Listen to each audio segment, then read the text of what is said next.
Halo semua, apa kabar? Ya, jumpa lagi dengan saya Erwin Spandi dari Binance Stocks Indonesia.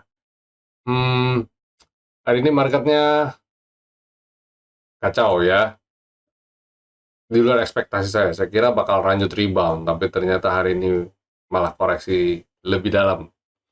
Dan bahkan menyentuh level support kita di 6.727-an ya. Tepatnya turun di level 6.717. Hmm, ya, pada dasarnya market seperti kayak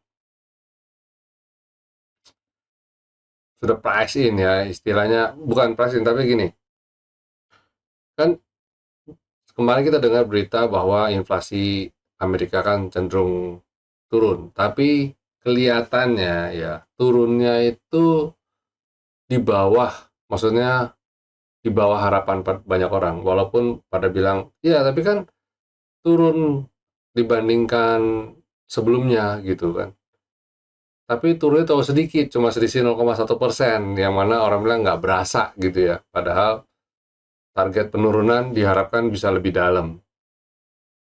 Ini yang membuat orang jadi pada bertanya-tanya gitu ya, ini kemana sih arah market? Kalau kayak begini sih, kayaknya ya The Fed belum tentu bisa, maksudnya di bulan Juni nanti mungkin The Fed masih akan melanjutkan ya, walaupun pada bilang, analis bilang, kan sudah mulai cooling, sudah mulai turun kan, tapi saya bilang turunnya nggak seberapa. Kalau saya bilang sih, ini masih bisa, harusnya masih bisa lebih dalam, tapi kayak turunnya tersendat-sendat, turunnya inflasi itu. Jadi apa yang diharapkan sama The Fed tidak tidak tercapai ya. Dan sampai ada buat meme, jadi The Fed itu buat mau turunin suku bunga masih muda, masih bagus begitu awal. Maksudnya awal The Fed mau menurunkan, maksudnya mau menurunkan inflasi dan menaikkan suku bunga itu masih segar. Nah, nanti setelah sekian lama The Fed masih bersikukuh mau turunin suku bunga, masih mau turunin inflasi dengan suku bunga, dan kondisi itu The Fed-nya udah tua, udah keriput. Maksudnya dia, artinya apa? Peperangan terhadap inflasi ini bakal lama gitu, bakal lama, dan belum tentu caranya The Fed dengan menaikkan suku bunga itu adalah cara yang benar untuk menurunkan inflasi. Kan teman-teman juga tahu ya, inflasi ada beberapa, ada dua.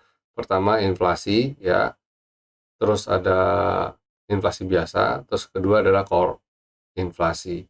Yang core inflasi itu dia menyingkirkan komponen yang volatile, yang umum seperti bahan makanan, bahan bakar, itu kan disingkirin. Jadi karena apa? Karena ya harga bahan bakar fluktuatif, naik turun sesuai musim, bahan bakar apalagi ya.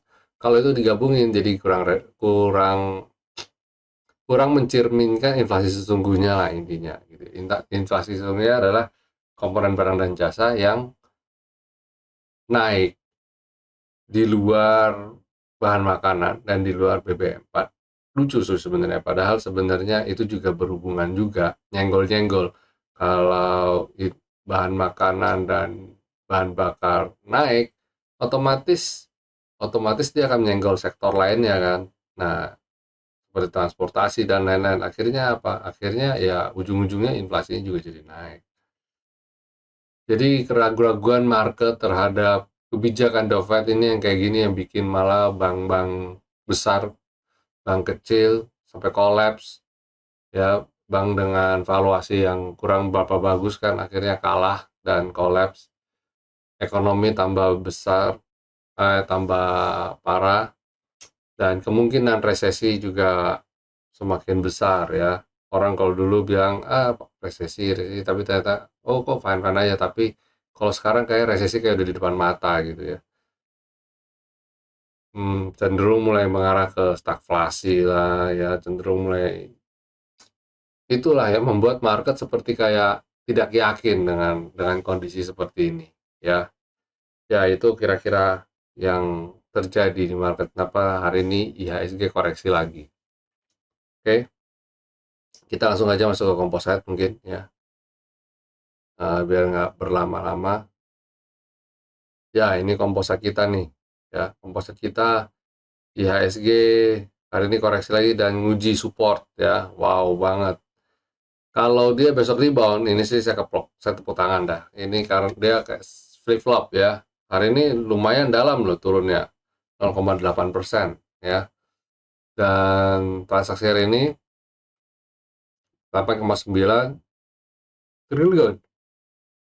Terus asing membuka net sale. Nah, asing hari ini bukan net sale-nya hari ini cukup besar ya, minus 578 bio, cukup besar ya.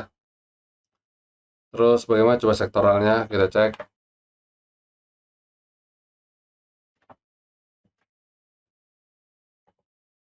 Wow, wah no comment lah ini udah tambah turun ya IDX Basic.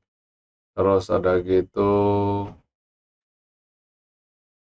consumer cyclicals yang masih naik ya. Makanya kita bilang kemarin kan consumer yang salah satu sektor yang anti badai. Sektor energi juga turun, bikin lower low, cukup dalam. Terus finance juga cenderung koreksi. Wah, ini kalau kayak gini bisa, healthcare tambah dalam lagi. Iris tipis-tipis nih. Akhirnya naik dikit, turunnya banyak, naik dikit, turunnya banyak ya. Waduh, sektor industri juga koreksi. Infrastruktur, nah ini masih oke lah ya. Walaupun merah, tapi lihat trennya kayak masih bergerak dalam tren yang baik. Consumer non cyclicals hari ini koreksi, tapi ya moga-moga supportnya bisa nopang dan bisa rebound lagi. Secara consumer non apa yang cyclicals masih rebound dengan baik ya. Properti bertahan di pucuk nih, bertahan. Moga-moga bisa lanjut lagi, walaupun saya berharap dia koreksi dulu, dia swing, nanti baru lanjut lagi. Itu lebih sehat pergerakannya daripada dia maksa naik terus di tengah kondisi tekanan jual yang kayak gini ya kan. Tekno, well, sideways, flip flop ya. Terus transportasi ya masih cenderung naik ya. Kalau transportasi itu transaksi kecil, intinya adalah marketnya masih galau ya, masih bergerak dengan kurang oke ya, jadi hati-hati aja. Dan kita masuk segmen berikutnya, yaitu rekomendasi apa nih yang bisa kita cermati untuk perdagangan besok tanggal 12 Mei.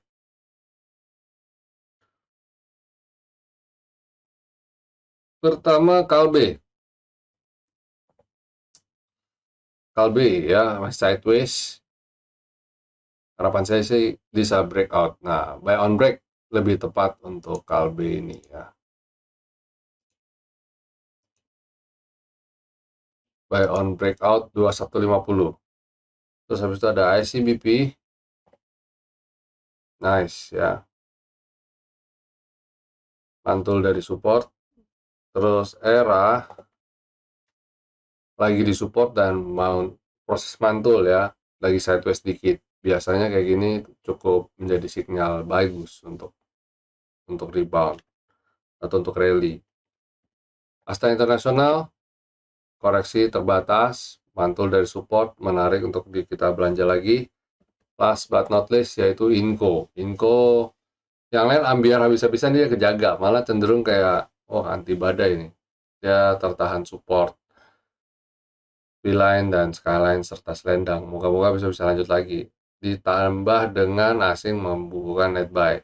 Harusnya masih oke nih emiten ini ya.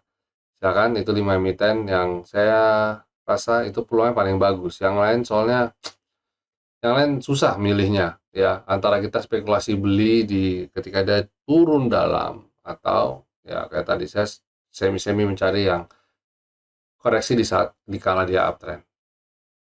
Oke, itu dulu market review kita teman-teman. Semoga apa yang saya bagikan bermanfaat, berguna, dan market besok lebih bersahabat. By the way, jangan lupa besok ada hari Jumat, hari taking profit sedunia. Jadi sentimen untuk jualan cukup besar. Ya, itu dulu. Sampai jumpa semuanya. Stay safe, stay Stay healthy and God bless you all. See you.